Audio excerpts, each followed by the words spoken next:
Hi, I'm Emily, and I'm funny. I do say I'm from New York because I don't want people to think I'm from America.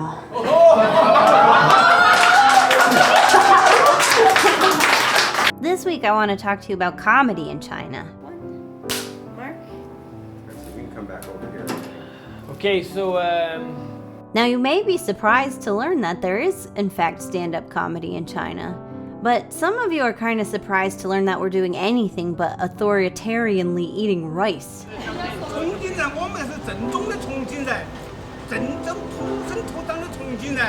Crosstalk gets a lot of play as the traditional Chinese comedic form, but I get the impression it's like kept alive by preservationists for preservationists, and really otherwise it's kind of dead, much like jazz in America. Because these days all the hep cats are at the open mic. Before Jesus. Unprofessional. That's why we call you Action Day. All right. Action Day. I don't want to get into a whole history lesson, but Western style stand-up has kind of been kicking around for the past decade or so, and then in the last couple years has gotten really popular thanks to this Chinese reality show, Rock and Roast. Yeah. am I just looking at the girls? That's it? All right. Yeah, like you're listening. I was waiting for something. Such a difficult job, huh? Looking at the girls. There are open mics in cities all over China, and some people even get paid to do comedy. So stop being apologetic, mate. I'm sorry, but it's just the way I am.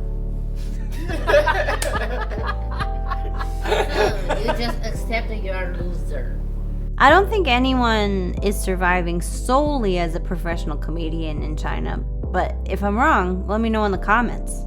Let me know if I can get a slice of that action. All right. Here? I myself am a member of the Chongqing Comedy Club. All right, so what we're gonna do... Wait, just do one more. I've been performing with the Chongqing Comedy Club since March, but they've been around for a couple of years, I think.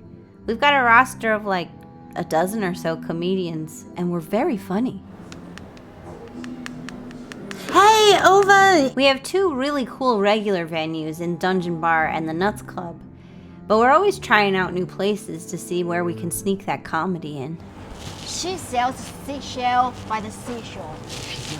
She's a seasheller with a seashore.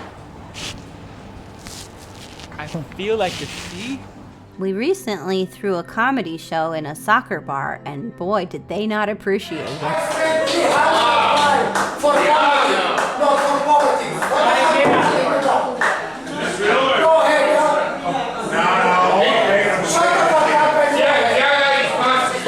Honestly, it seems like we're in a real growth point for Chinese Western style stand-up comedy. We've got a couple comedians that can tour the country.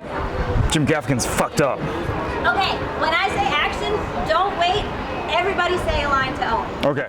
There's a group of headliners in Beijing who filmed some specials for an international audience, which is really exciting. Oh, laugh in the middle of the train. Oh, that's good. That's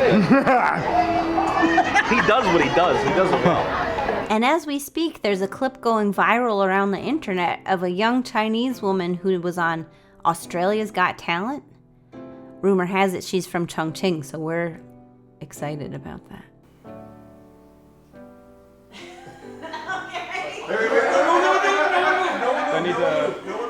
Her set's pretty funny, and good on her for getting on TV. That's the dream.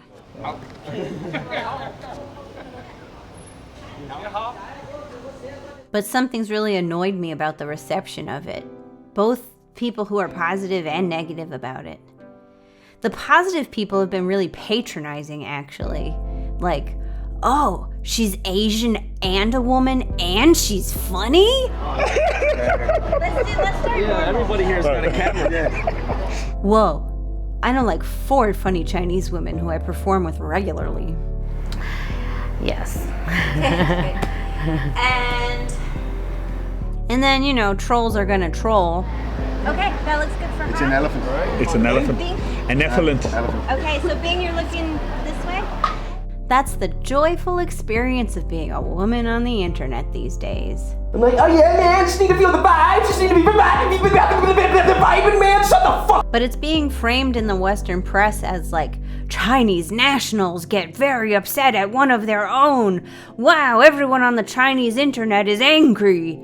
Versus like, what it really is a bunch of men being mad that a woman's a comedian. China has incels just like the rest of the world. Sweet little sounds he makes. In general these days, I find a lot of news reporting on China flawed because a lot of organizations had their reporters kicked out of China, so the majority of their reporting is like summarizing what people have said on the internet, which we all know is a reasonable facsimile of real life. 3, 2, 1. Pussy! Like no other country gets reported on with quotes like, netizens say, blah, blah, blah, blah, blah. I've got my cheese shelf, which was a cheese shelf and got You've got small. a cheese shelf? Come on, guys, back me up here. Like, who doesn't have a cheese shelf? Come on. I've never heard of a cheese shelf. I mean, what is it a shelf made out of cheese? Being funny in multiple languages is hard enough, without worrying that someone else is gonna misinterpret what you said based on what people online are saying. Water. See? Bottle. Water bottle. See? Water bottle. Yeah. You got that? Hey, catch. And the Chongqing Comedy Club is a really nice community, both the comics and the audience. Our audience, as you might expect, is a lot of expats who like comedy and a lot of Chinese learners of English. But also, intersectionality, we have Chinese fans who like comedy. Fancy that.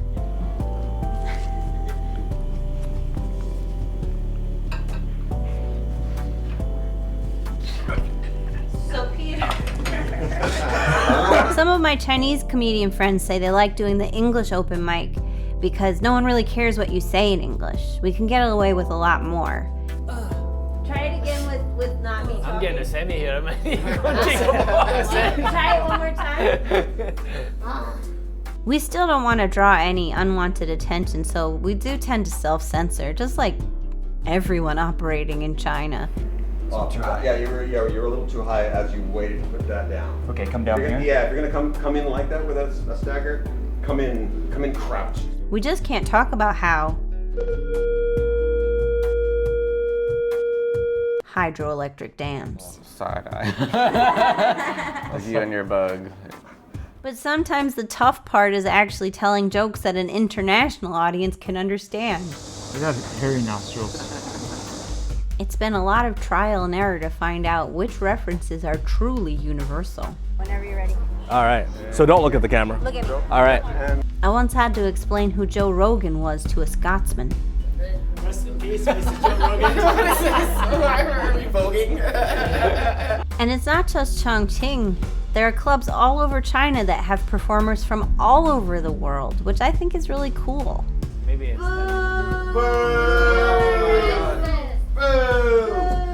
I'm offended! I thought this is what you wanted. American, Canadian, Serbian, South African, Italian, Irish.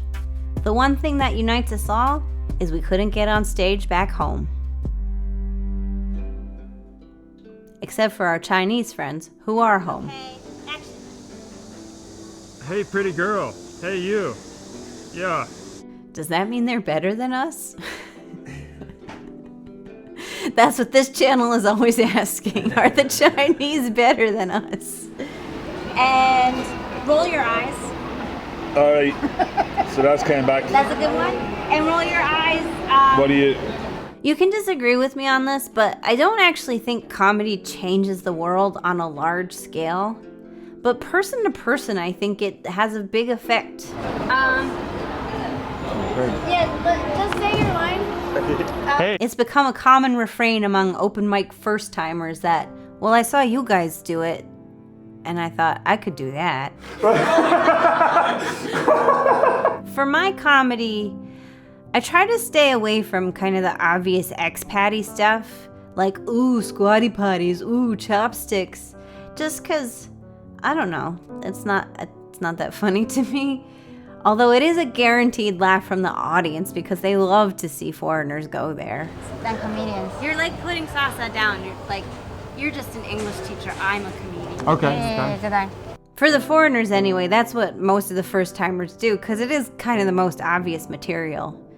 But over time, everybody kind of develops their own point of view and their own style, which is pretty neat. Stand up. If you hate England, stand up. I mean, that's the interesting challenge of stand-up everywhere is, you know, how do you balance this is your self-expression, but you're pretty dependent on the audience finding you funny.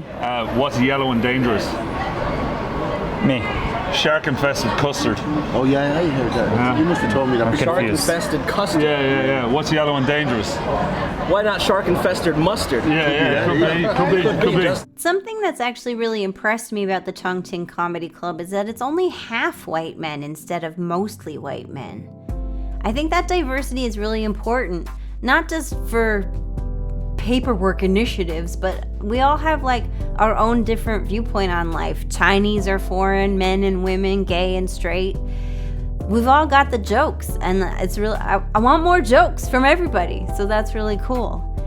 If you're curious about what these jokes are like, we actually have a whole YouTube channel devoted to it. You can see all these funny women and men on the Chongqing Comedy Club YouTube channel. In addition to stand-up, we also have talk shows, interviews, short skits. We're doing all we can to bring this exciting little scene online. Chongqing. What I'm really most excited about is Whoop Woo, where we post our comedic short films. And we've been working hard all summer on a new series that covers the people in the Chinese comedy circuit. So go on over to Whoop Woo and subscribe now, because you're not going to want to miss this one. Scared. There you go, scared. Scared of what? Scared of your penis. Okay. Comedy's been really important to me my entire life. I remember watching Rosie O'Donnell back on Stand Up Spotlight and thinking, oh, I could never do that. But I can. Here in China, anyway. I'm wearing a tie. Yeah. Yeah, you are. Yeah, you are. I wish I could wrap this up with a snappy joke about how great it is to work with all these people, but I just started doing comedy. What do you want?